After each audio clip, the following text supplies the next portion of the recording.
అభివృద్ధి ఆయుధంగా, చిరునవ్వే పూల రథంగా, చిరస్మరణీయ కార్యక్రమాల రూపశిల్పగా, మానవతావాదిగా ఆంధ్రప్రదేశ్ తెలుగు ప్రజల హృదయాల్లో పవిత్ర స్థానం పొందిన మీకు మరి ఒక శక్తి ఆ భగవంతుడు పూర్తిగా ఇవ్వాలని మనస్ఫూర్తిగా కోరుకుంటున్నాను. ఆలోచనలో పరిపక్వత, మాటలలో మధురత, వ్యక్తిత్వంలో రమణీయత, స్నేహంలో ఆత్మీయత, దృష్టిలో పవిత్రత మీకే సాధ్యం. లోకేష్ బాబు గారు నిస్సవత్త ఆవహించిన ప్రజాస్వామ్యానికి సత్తువ కలిగించే ప్రయత్నమే ఈ మీ రాక. దుష్ట రాజకీయాలకు వ్యతిరేకంగా బడుగు జీవులు ఎగరేసిన ఉద్యమ పథకమే మీ శంఖారావం. జాతి పునర్జీవం కోసం జన బలం కూడగట్టిన ప్రయత్నమే ఈ శంఖారావం. ఎన్నికల కోసం, ఎన్నికలలో ఆంధ్రప్రదేశ్ని రక్షించడం కోసం మీరు చేస్తున్న ఈ శంఖారావానికి ప్రజలందరూ కూడా ఎంతో తండోపతండోలుగా వస్తున్నారని మీ అందరికీ తెలియజేసుకున్నాను.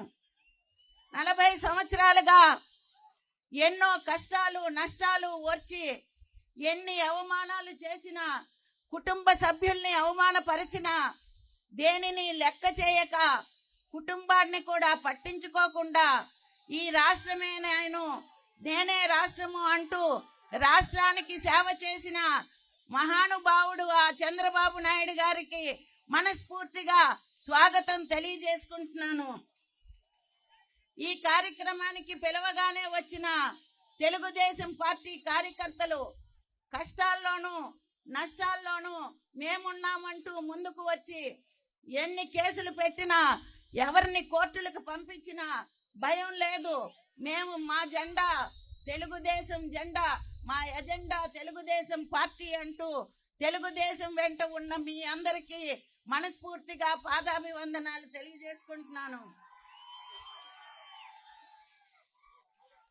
శ్రీకాకుళం నియోజకవర్గానికి సంబంధించి ముందు 4 దడవలు ఎమ్మెల్యేగా, 2 సార్లు మంత్రిగా అన్న కీర్తిశేషులు పూజ్యనీయులు నందమూరి తారక రామారావు గారి ప్రభుత్వంలో నా భర్త పనిచేయటం జరిగిందన్న విషయం మీ అందరికీ తెలుసు. తరువాత చంద్రబాబు నాయుడు గారు పూర్తి స్థాయిలో మనకి ముఖ్యమంత్రిగా వచ్చిన తరువాత, నేను ఎమ్మెల్యేగా అయిన తరువాత ఈ రాష్ట్రంలోన ఎక్కువ నిధులు బహుశా మన నియోజకానికే ఇచ్చారని నేను తెలియజేసుకుంటున్నాను.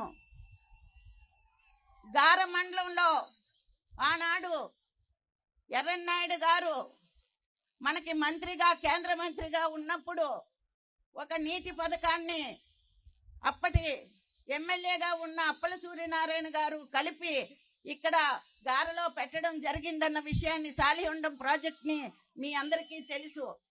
దాన్ని నేను 14లో నాకు ప్రకాశం జిల్లాలో ఉన్న వారికి 2కి మాత్రమే మన యువనేత మంత్రిగా ఉండగా మనకి మళ్ళీ 2వ ఫేజ్గా ఆ సాలిహొండం ప్రాజెక్టుని ఇచ్చిన ఘనత మన లోకేష్ బాబు గారిదని తెలియజేసుకుంటున్నాను.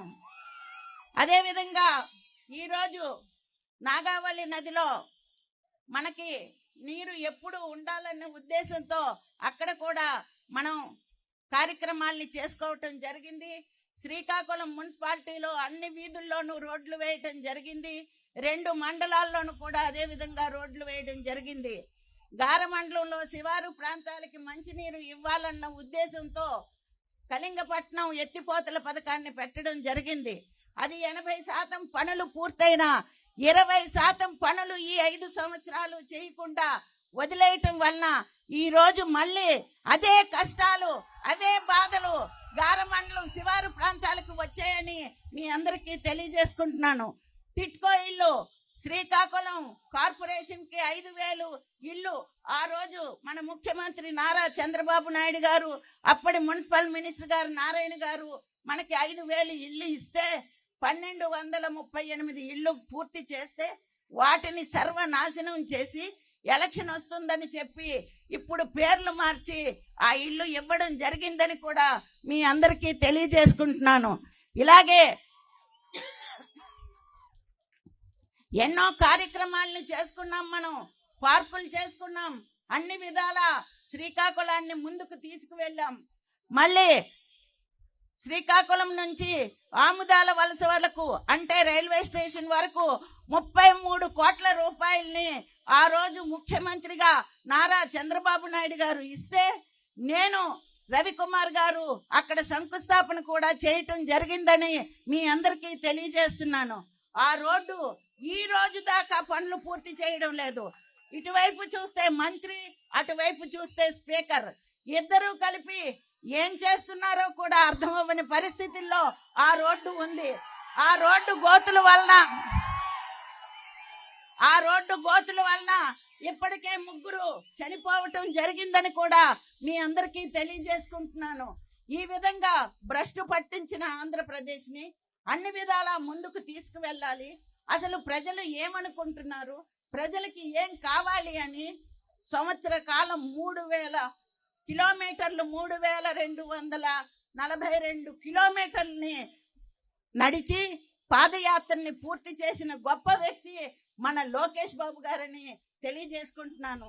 అటువంటి వ్యక్తి మన పార్టీకి రేపు భరోసా, ఆయన మనకి భరోసా, మన పిల్లలకు భరోసా ఆయనే అని మీ అందరికీ కూడా తెలియజేస్తున్నాను. చిరంజీవి రామ్మోహన్ నాయుడు గారు ఎంపీగా మనకి ఎన్నో అభివృద్ధి కార్యక్రమాల్ని కూడా అందించడం జరిగిందని మీకు తెలియజేస్తున్నాను. 53 రోజులు జైల్లో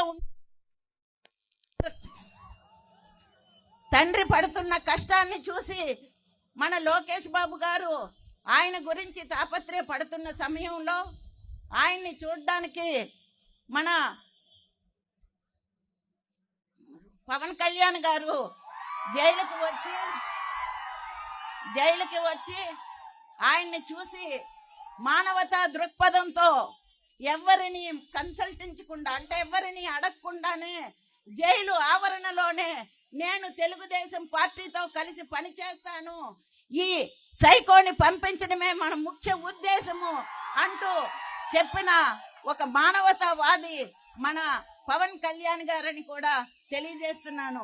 అలాంటి వ్యక్తితో ఈరోజు మనం సత్సంబంధాలని పెట్టుకొని ఆయనతో పాటు మనతో పాటు ఆయనతో పాటు మనము నడుస్తూ ముందుకు వెళ్తున్నామని మీ అందరికీ తెలియజేసుకుంటున్నాను. ఇలాగే ఎన్నో అభివృద్ధి కార్యక్రమాలు, సంక్షేమ కార్యక్రమాలు చేస్తూ ఈరోజు మళ్ళీ మన గవర్నమెంట్ అంటే మన ప్రభుత్వం రాగానే వస్తుంది, తప్పకుండా వస్తుందా రాదా?